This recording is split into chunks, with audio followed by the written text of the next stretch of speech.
everyone, welcome back to my channel. I hope you're having a wonderful day. I'm having an okay day. I'm recording this on Tuesday night. It is Tuesday night, to make sure it's up on Thursday. And if you did not see my last video, this is the last time I will be uploading twice a week. I've decided to decrease it to once a week because my podcast will be coming out in October. And I just want to make sure I have the time and the energy to do both quality-wise. So if you're into the one where it's like twice a week, I'm so sorry, but I have not selected a day. I think it's either going to be Tuesday or Thursday, just to stay with that consistency that I will be posting, but it'll be once a week as opposed to twice a week. But I do appreciate those who watch it on both days and who ask me like, where's the video? And it's like, that makes me feel good. It makes me happy. So today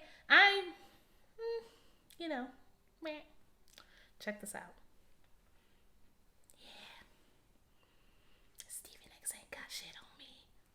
Just kidding, she's a fucking goddess. But I'm feeling a bit silly today, as you can tell by my attire. Just kidding, I wear this normally. This isn't reflective of my personality right now. But today, I want to tell you about some irrational fears I have, especially considering I live in a haunted house. And I think living in haunted spaces is a rational fear to a degree. And it depends if you believe in all that nonsense. I definitely live in a haunted house, but the topics we're going to be talking about is not my haunted house at all. It's definitely just some irrational fears I've had for a very long time. And I think irrational fears are very interesting. And they can be a bit silly, because I can tell you a few of mine are silly. Some are completely understandable, but some are just straight up silly. So we're going to jump into it. I hope you get a laugh out of this. Or if you also have these fears, you're not alone.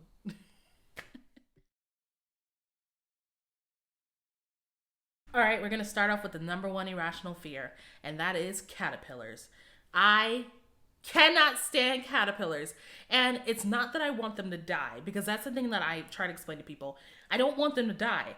I understand their need in the ecosystem. I know that, step-by-step process to become a butterfly.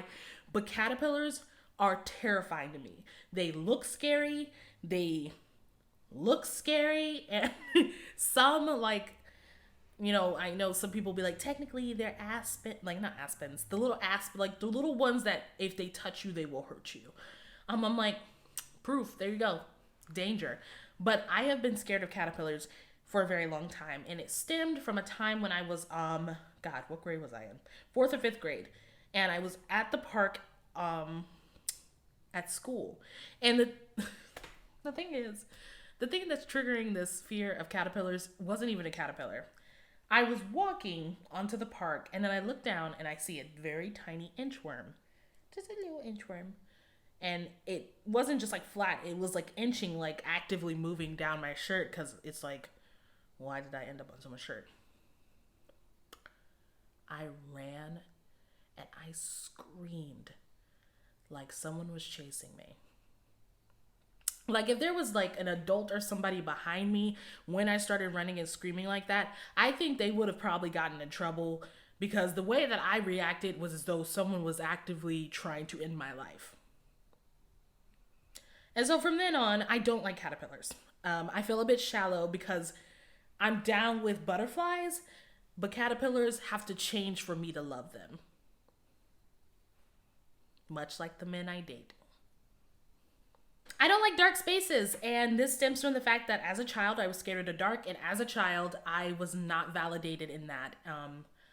I was validated in a really weird way. When I would live with my mom, she had this giant, beautiful, black Barbie doll looking thing that my grandpa had given to me, but she'd put it in my room, and she put a light under it, so she had this giant ball gown, and she would spin and play a really cute little tune. And so I would go to sleep, and that was nice because I was being protected by Black Barbie. But with my dad's side, they're very much conquer your fears by being a part of it. So I would sleep in the dark, and I hated it. And I still hate sleeping in the dark. I'm a straight up an adult with a nightlight. And whenever I have people sleep over, I'm kind of like the person that's can we keep the light on? I cannot stand the dark. I don't like it. And It's something I'm gonna have to eventually get over. Just kidding. I'm not. I'm 24. I'm not getting over that. I don't like the dark. That's it. I don't like big open spaces. And I don't know where that fear comes from. And it's not like I get irrational. Well, I get nervous, but I am very good at checking myself when I get nervous about it. So I'm not like, y'all, we need to find shelter. It's definitely like, I'll look around and say, okay, you know, if someone were to roll up, we can't, there's just too much space. And I think it is definitely the fear that if something were to pop off, there is not anywhere where I could hide or where I could hide people or just anything like that. Like nothing I could barricade, and that's always been a fear of mine, and I don't know where that fear came from.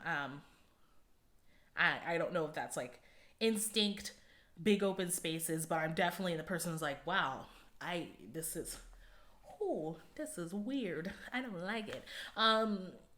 And having a giant house like this, it sometimes gets to me because it's not necessarily a giant open space because I have rooms and stuff, but it's the knowledge that there's a big space that I'm inhabiting and I'm the only person supposed to be in it, but I don't know if I'm the only person in it.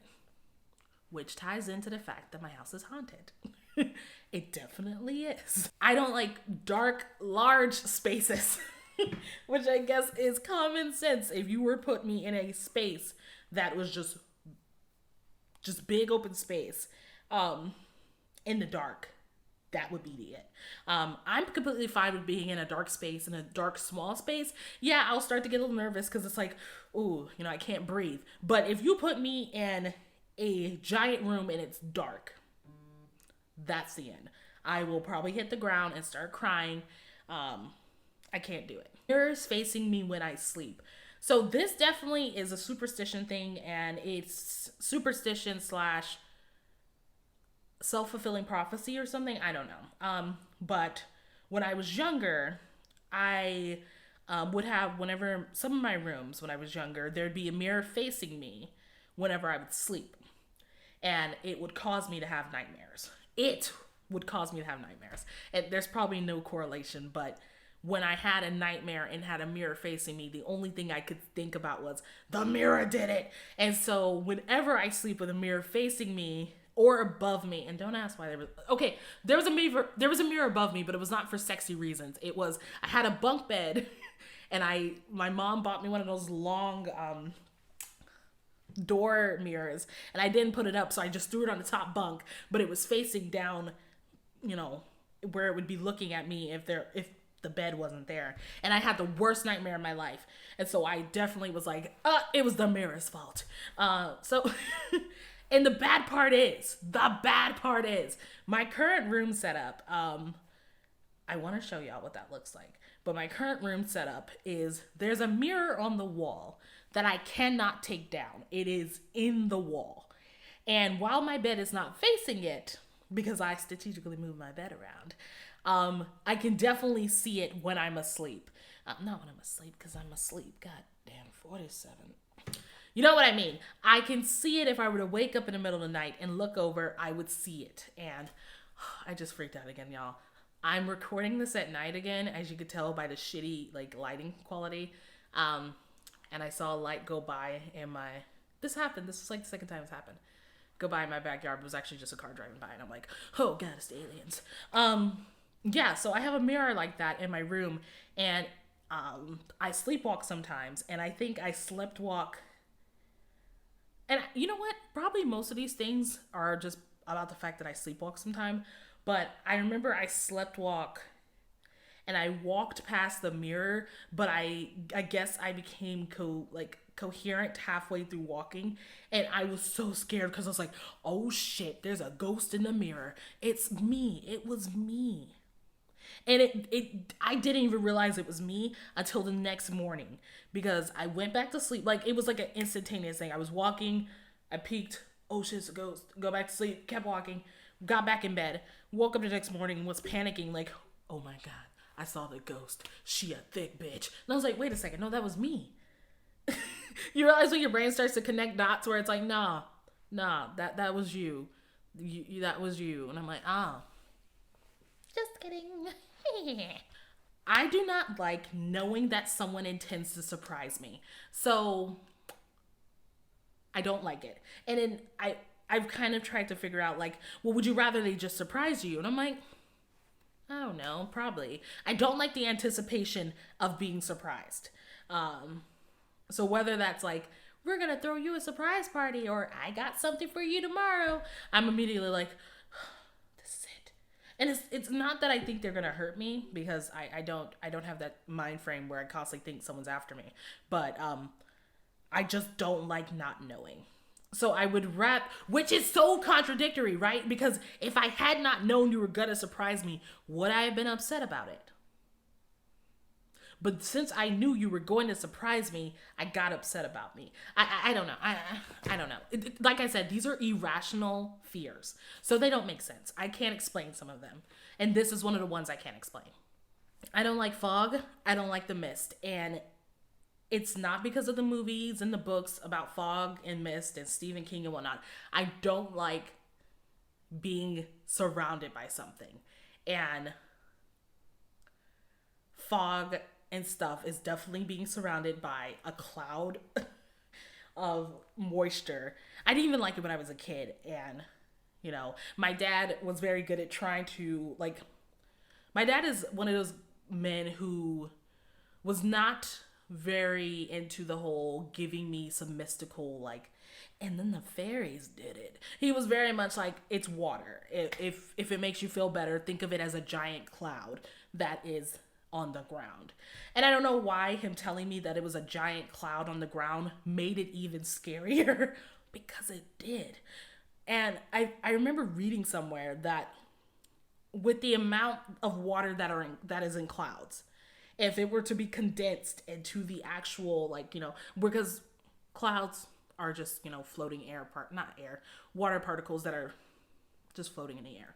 But if they were to be condensed into the amount of water that's actually in a cloud, it would be tons of water. So that terrified me even more. I'm like, y'all, let a glitch in the matrix happen and a cloud fall out the fucking sky. We're gonna die. That'll be it. That's the asteroid that killed the dinosaurs. But it still stands. I do not like fog.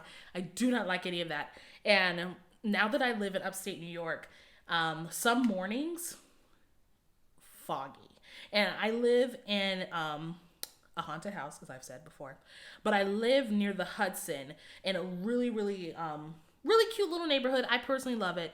But it is definitely hidden by some trees and some back roads.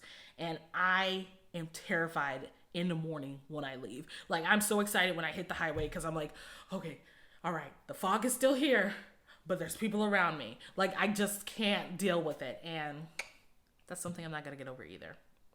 Could y'all imagine if I was stuck in a room that was dark, filled with fog, and it was large? I'd probably die. That would probably be the instant that fear immediately is like, you know what? There's no fighting. There's no flying. There's no anything. You're going to die. But here's the thing. How would I know it's foggy if it's dark? You know what? Somebody would tell me, hey, we're going to surprise you by putting you in a dark room filled with fog. And then I'll be like, oh, great. Great. Anyway, y'all, that was just a little ramble about the irrational fears I have. What irrational fears do you have? Do you have similar ones? I hope you do, because I don't want to feel like the only one. I know people are scared of the dark. I've heard a lot of people say they're scared of the dark. But comment below with your irrational fear. Let me know. Let's talk about it. Let's try to dissect it. Let's have a little mini session about what causes us to be scared about stuff. Anyway, thank you for watching. Like, share, and subscribe. Also, just a brief reminder. Yeah, I said that right. Reminder's a word. My podcast. Oh, that's the dogs, y'all. I almost freaked out. Sorry. My podcast, Diamond in Her Hat, will be premiering October 4th. That is the first Friday of October. If you would like to hear it, you have to be on my Patreon for $2 a month. You can hear my podcast. I'm going to be updating it every other week. And if it gets a lot of, groundswell and people are really into it, I might switch to once a week. Who knows? We'll see. Yeah. So link will be in the description below for you to sign up. There are other tiers if you're interested in that. But if you only want to hear the podcast, that's the first tier, and it's only for $2 a month. Yeah.